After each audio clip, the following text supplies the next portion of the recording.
E no início existia o céu e existia também a terra, né? A palavra no início, aqui do Gênesis, se nós formos observar direito, ela quer dizer Bereshit, em hebraico, quer dizer no começo. Só que esse começo que a Bíblia se refere ainda não é o começo. É um momento posterior ao grande começo, onde Deus existia por Ele mesmo. Antes dos céus e da terra, Deus já existia por Ele mesmo.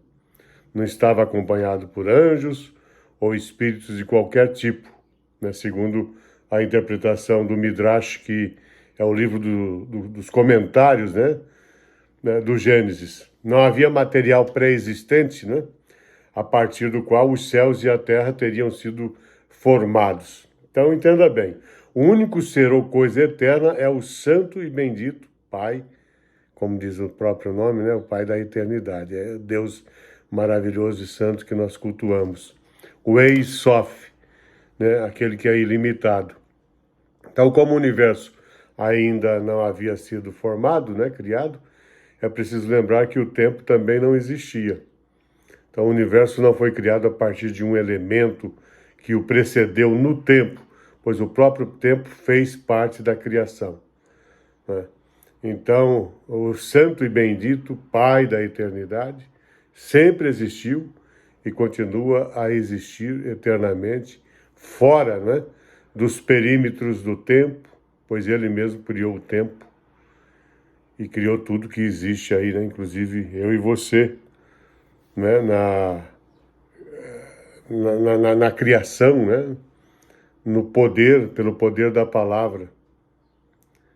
Ele sempre existiu e sempre existirá e vai continuar existindo. Por isso que a palavra diz que ele é o alfa e o ômega, o princípio e o fim, o primeiro e o derradeiro. Está entendendo? Então, o tempo com o movimento, particularmente o movimento das esferas, né, começou quando o movimento começou, quando Deus fez tudo, né? Então, você precisa entender esses mistérios, né? E quando Deus diz lá, façamos o homem, nossa imagem, nossa semelhança, né? Os cristãos acreditam que esse façamos é Deus junto com Cristo, né? O verbo que no início estava com ele, que todas as coisas foram feitas por ele e para ele, conforme narra lá, os evangelhos narram, né?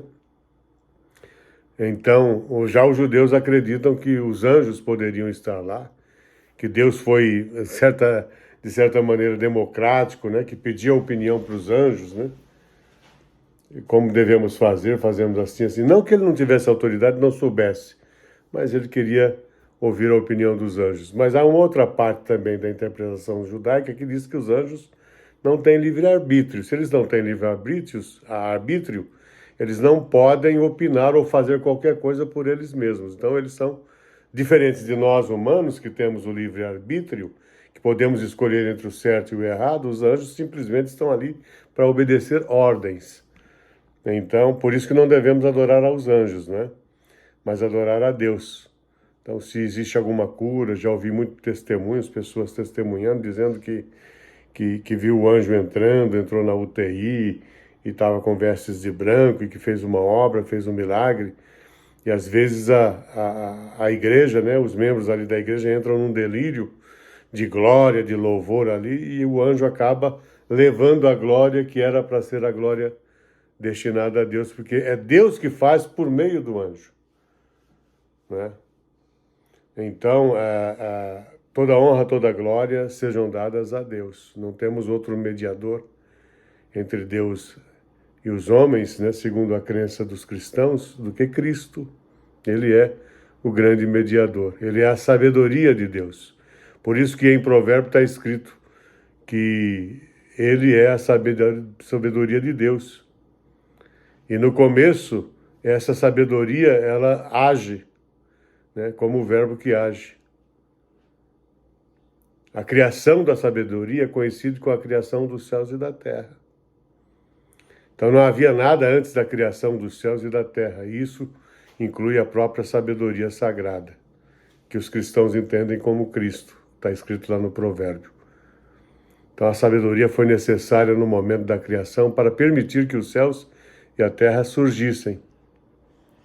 Então nem a própria Torá, não é, que é o livro dos judeus, existia antes da criação dos céus e da terra. Compreende? Então, no começo, Bereshit, havia o caos e luz e trevas estavam aí misturados, né? No quarto dia, o sol, criado no quarto dia. No segundo dia, houve a separação das águas superiores com águas inferiores, que tem uma interpretação especial também a essa questão. Águas superiores quer dizer, né, a parte espiritual que está dentro do homem. As águas inferiores, os riachos, os lagos, os oceanos, né? Então, as águas superiores referem-se a tudo aquilo que é do céu, tudo que vem de Deus para nós, para dentro do homem.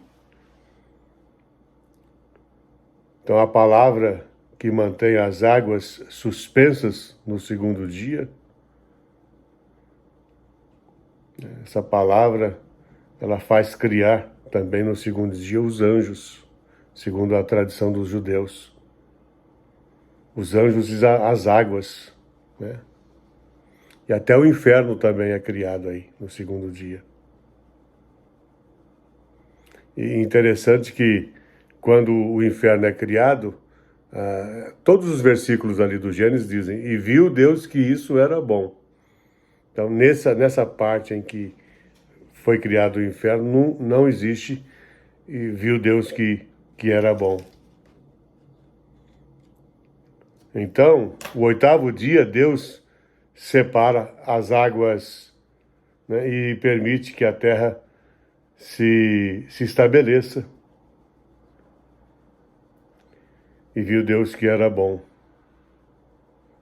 Por isso que os judeus acreditam que o terceiro dia é o dia da bondade, né? Muitos escolhem esse dia para realizar os seus negócios, para fazer o bem para o próximo. O dia da bondade de Deus em dobro, eles acreditam. Foi quando árvores e frutos foram formados. E o interessante é que a árvore, né, ela tinha o próprio sabor do fruto, não existiam os frutos pendurados como a gente vê no pé de laranja, da maçã, da amora, né, que é ligada aos próprios galhos, no caso. A própria árvore em si, ela já tinha o sabor da fruta.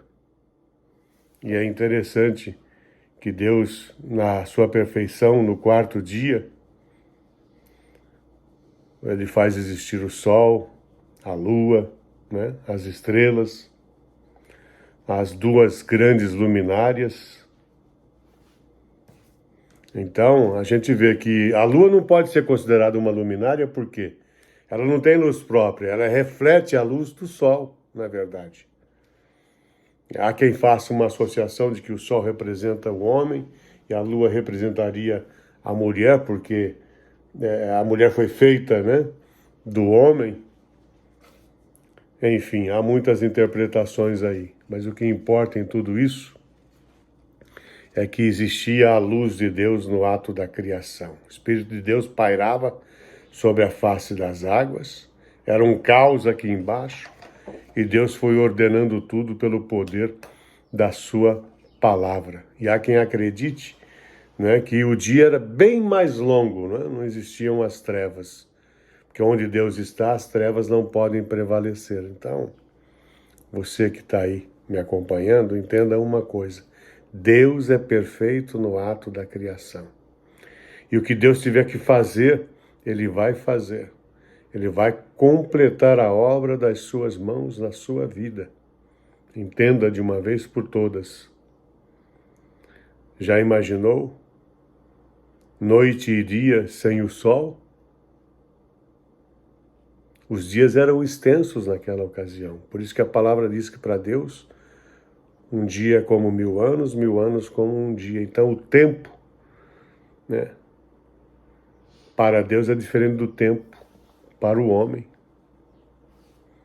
Então, meu irmão e minha irmã, entra nessa palavra com força, como hoje é um bate-papo a respeito do Gênesis, né, da criação, da ordem da criação. Entenda que Deus é aquele que tem poder, pela sua palavra, de criar um caminho novo na sua vida, dar um norte, um destino para você, para que você encontre ao final do arco-íris, né? Ao final do túnel, a luz tão sagrada e maravilhosa.